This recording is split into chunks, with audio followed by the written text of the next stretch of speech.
আপনার ব্রিটিশ নাগরিকত্ব ওটা ত্যাগ করেছেন কিনা এই ব্যাপারে আপনার একটা স্টেটমেন্ট দরকার এখন। আমি বাংলাদেশি, এখানে তো বাংলাদেশের মিনিস্টার সাথে Bangladeshi. I don't think there is anybody that will question my Bangladeshism and my stand. মানে এখানে আসিয়া বাংলাদেশের জন্য কাজ করা মানে তো কোনো সুবিধাভোগী লোক করবে না। এই বিষয়ে আমাদের কোনো ডাউট নেই, কিন্তু নেটিজেনরা গতকালকে যে ঝড় তুলেছে আসলে কোনটা নেটিজেনরা নেটিজেন? হ্যাঁ,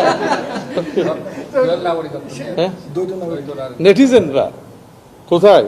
একটা নিউজও হয়েছে ভার্চুয়াল মিডিয়া ডুয়েল নাগরিকত্ব থাকলে আমাদের মন্ত্রিত্ব নেওয়ার ক্ষেত্রে প্রতিবন্ধিত মানে কে নিউজ করছে এটা? আমরা সোশ্যাল মিডিয়াতে কালকে এটা আমি তো সিটিজেন নিয়ে আসি, আপনি বলেন নেটিজেন। মানে কোন নেটিজেন? আমি তো সিটিজেন নিয়ে আসি, আমরা কাজ করি, আপনি বলেন নেটিজেন। তো মানে কোন নিউজ পেপার? মানে কারে তো জ্বালা যে মানে কাজ ফরমাতিয়া। হ্যাঁ হ্যাঁ, তো তার জ্বালা কেন হচ্ছে? তার কি 2008-এর জ্বালা উঠছে নাকি? আবার মঈনুদ্দিন ফখরুদ্দিনের জ্বালা উঠছে তার আবার নাকি? দেশের পক্ষে জোরালো অবস্থান নেওয়া মানুষ সকল, দেশপ্রেমিক মানুষ যারা আছে, দেশের পক্ষে যারা অবস্থান নেয়, এই সমস্ত যারা মিডিয়া আছে, যারা দেশবাসী আছে, রাজনৈতিক নেতৃবৃন্দ আছে, এখন আমরা সবাই মিলে ইনশাল্লাহ এই দেশকে এগিয়ে নিয়ে যাব। Do you have any other substantive work related? আমার একটা প্রশ্ন রয়েছে, কোনটা নিয়ে? না মক্কা ডিফেন্স প্যাক্টে তো আমরা আগ্রহ প্রকাশ করছি। বললাম তো বাংলাদেশ এখন ইজ এই কান্ট্রি অফ রেকগনিশন, এবং একটা আগ্রহ আছে। যারা আপনার মিডল ইস্টের স্টেক হোল্ডার আছেন, গ্লোবালি যারা মুসলিম ওয়ার্ল্ডে মানে বিভিন্ন কি স্টেক হোল্ডার্স এখন বাংলাদেশের leadership, particularly honourable prime minister Tarique রহমানের লিডারশিপকে তারা অনেক জায়গায় মানে আমন্ত্রণ জানাচ্ছেন টু কাম অ্যান্ড পার্টিসিপেট। আর মক্কা নিয়ে তো সবসময় একটা আলাদা জায়গা, মক্কা বাংলাদেশের হৃদয়ের মানুষের হৃদয়ে। তো মানে ওখানে আমরা মিডল ইস্টে একটা মানে যদি হয়, এমনও হয় যে ইসলামিক নেশনসদের মধ্যে একটা সিকিউরিটি প্যাক্ট হয়, তাহলে এখানে তো আর অস্বাভাবিক না যাওয়া। So let's see, it's being viewed positively. Thank you.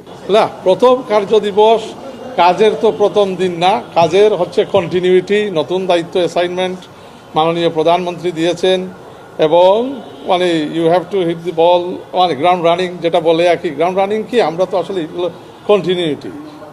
গত 6 মাসে আমরা ফরেন পলিসির একটা স্ট্র্যাটেজিক ফ্রেমওয়ার্ক দাঁড় করিয়েছি, একটা স্ট্রং মজবুত ভিত্তি এখন। And from that now we roll out hour engagements, and we will build our relations, bilateral relations, multilateral relations from a position of strength. We will be now in the next phase putting the content, around our bilateral relations, and we'll be hopefully taking this country's visibility, influence, amader desher to great new heights. The first day, Jahoy first day, you hear from people, you get to familiarize with personnel.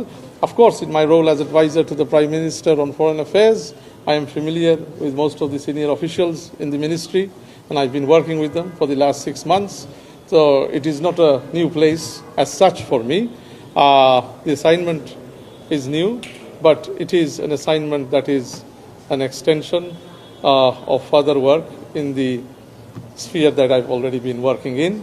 And inshallah, আপনাদের সহযোগিতায়, অফিসিয়ালসদের সহযোগিতায় in the ministry, and together, we can take Bangladesh, inshallah, into a new horizon where Bangladesh is a country that is recognized for good, soft, medium,